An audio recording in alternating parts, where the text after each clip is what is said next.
Bonjour les amis, nouvelle vidéo aujourd'hui pour retrouver l'excellent colonel Jacques Hoggard qu'on adore écouter sur la chaîne et qui va nous parler de l'armée française, pas que. Et vous allez voir, il a un avis croustillant sur le sujet. Mais juste avant d'écouter, comme d'habitude, n'oubliez pas de vous abonner, le pouce, le commentaire, le partage, le boost de la vidéo. N'hésitez pas à me rejoindre également sur mon groupe Telegram, vous avez le lien en description sous la vidéo. Allez, on l'écoute et on en parle juste après. Alors je crois il faut distinguer deux choses, la communication et le réel. Alors, en termes de communication, mais qui touche aussi le réel, parce qu'il faut être juste, il y a beaucoup d'efforts qui ont été faits, notamment financiers, pour remonter un peu en gamme cette armée française, qui est d'une grande qualité humaine, parce que je connais bien les hommes, il faut dire aussi les femmes, c'est pas qu'une question de mode, là, pour le coup. Il y a beaucoup de femmes dans l'armée française et qui servent bien. Il faudrait aussi parler des civils, parce qu'on a beaucoup civilianisé l'armée. Ils sont une part importante des effectifs aujourd'hui. Mais surtout, on a pris conscience que la politique débile, si je puis dire, qui consistait à vouloir tirer les dividendes de la paix, selon l'expression de M. Fabius, à l'époque Premier ministre, était complètement hors sol, devait disparaître au profit d'une reprise en compte de la réalité militaire, de la nécessité de remonter en puissance. Alors, c'est très imparfait. Il y a des chiffres qui sont annoncés, qui n'engage jamais à grand-chose. Si on parle de la loi de programmation militaire, par exemple, 2024-2030, alors qu'il y a des élections présidentielles en 2017, on voudrait qu'en 2030, nous soyons remontés à 2,5 du PIB, ce qui est normalement la norme exigée par l'OTAN, exigée par les États-Unis d'Amérique, pour nous garder dans le temps, en quelque sorte. Et puis c'est une bonne norme, mais en fait, en réalité, il faudrait que la France consacre au moins 3 ou 4% de son PIB si elle voulait avoir un outil de défense digne de ce nom.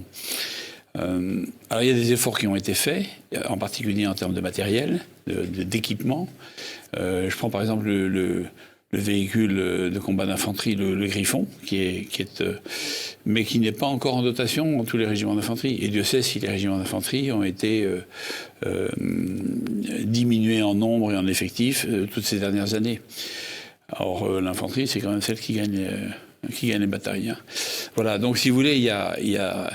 Et alors, il y a aussi la condition militaire, dont on ne parle pas, qui doit être révisée aussi, pour pouvoir conserver des effectifs, fidéliser des effectifs. On a un problème de recrutement aujourd'hui dans les armées, c'est évident. À tel point que j'ai vu que l'armée de terre, ou les armées même, lançaient une campagne de recrutement civil,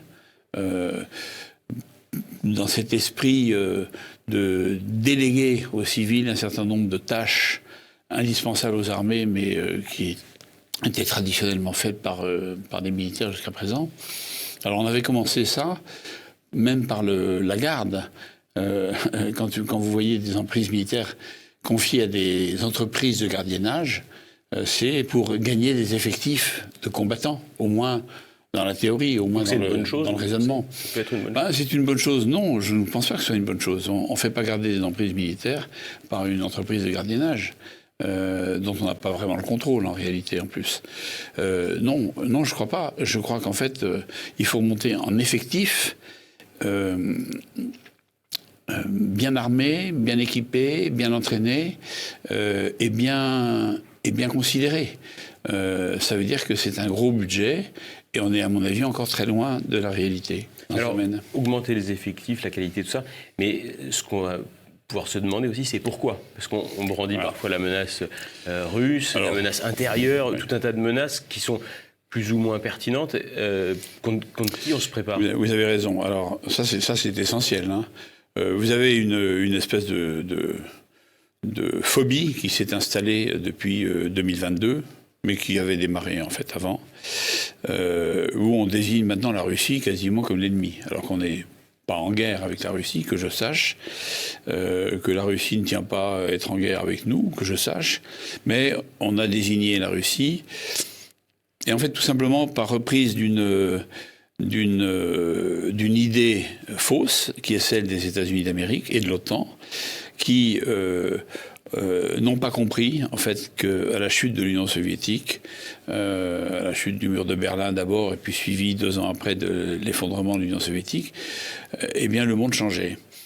Et que la Fédération de Russie n'est pas l'URSS. Et j'en veux pour preuve que 3 dirigeants éminents de cette Fédération de Russie, l'ex-URSS moribonde avec Gorbatchev, mais Yeltsin ensuite et surtout Poutine, ont souhaité le rapprochement très fortement. Ils ont demandé à entrer, à faire partie de la maison commune européenne, pour employer les termes de l'époque, c'est-à-dire l'Union européenne en réalité. Et même l'OTAN. L'OTAN, ça a été refusé évidemment avec mépris par Clinton.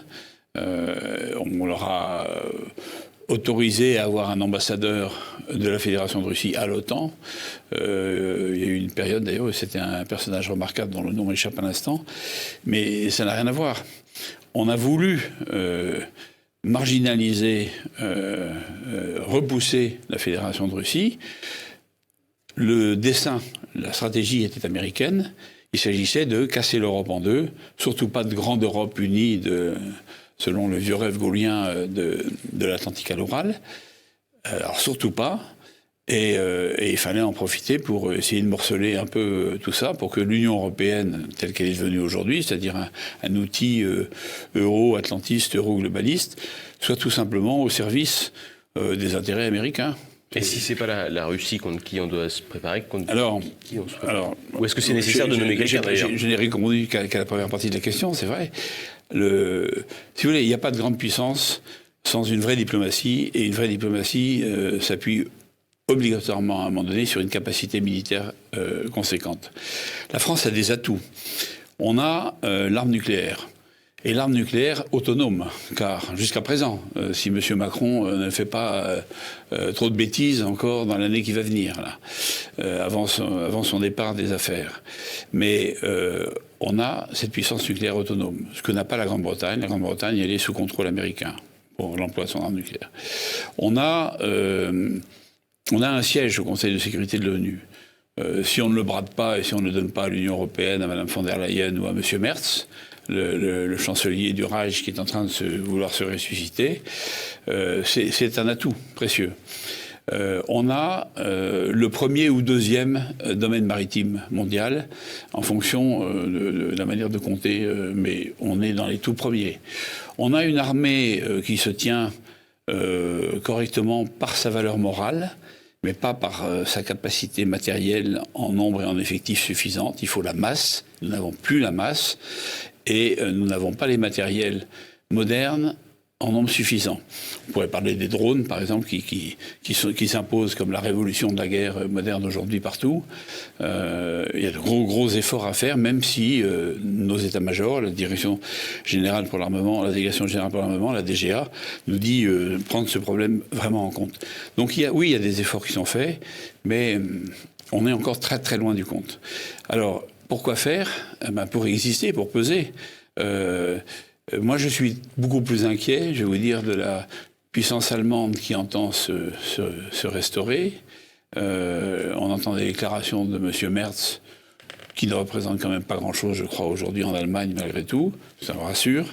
Mais quand même, ces déclarations, disposer de la première armée du continent européen dans quelques années, etc., des objectifs avec des moyens financiers et matériels qu'il annonce, qu'à mon avis il n'a pas, parce que je pense que l'économie allemande est en train de démarrer une crise qui n'est pas finie.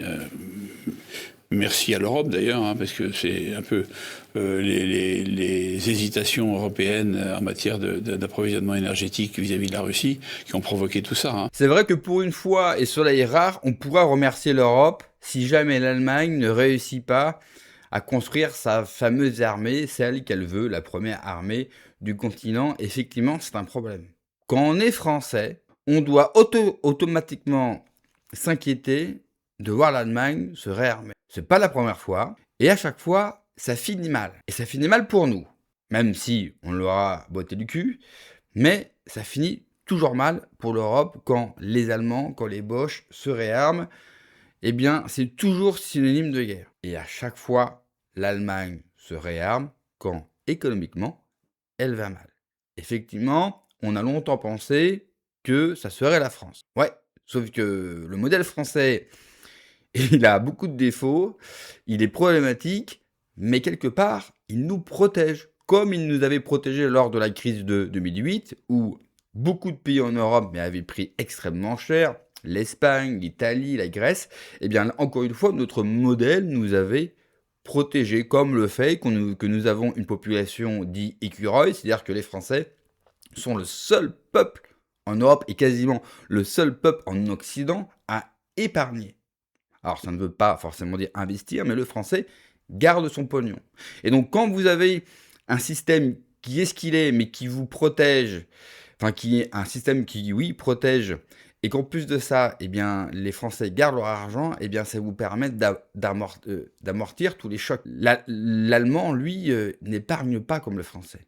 Personne n'épargne comme le Français. Aujourd'hui, vous avez une crise industrielle allemande qui est terrible. Surtout qu'eux, ils avaient basé toute leur puissance industrielle principalement sur l'automobile, et leur gros client était la Chine.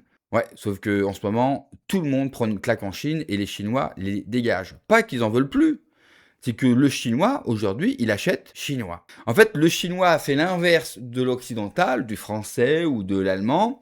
C'est-à-dire que le français, quand il a eu la possibilité de choisir, il a été jusqu'au moins cher. Donc, il a aussi participé à détruire, bien sûr, ses petits commerces et son industrie. Eh bien, la Chine, qui aujourd'hui connaît une grosse classe moyenne qui a les moyens, eh bien, elle préfère se tourner vers les véhicules chinois, car oui, les Chinois font aussi bien, voire mieux que nous, et 2 fois moins cher. Parce que les véhicules chinois qui sont vendus à 40-30 000 euros chez nous, c'est le prix avec les taxes.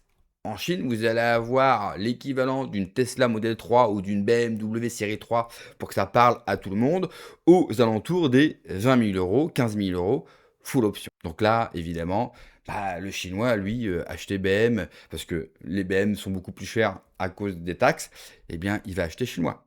Même le groupe LVMH de Bernard Arnault est en train de perdre des parts de marché en Chine, parce que les Chinois sont pas plus cons, ils savent faire des sacs en cuir et des sacs de grande facture, et les Chinois préfèrent acheter tout simplement chinois.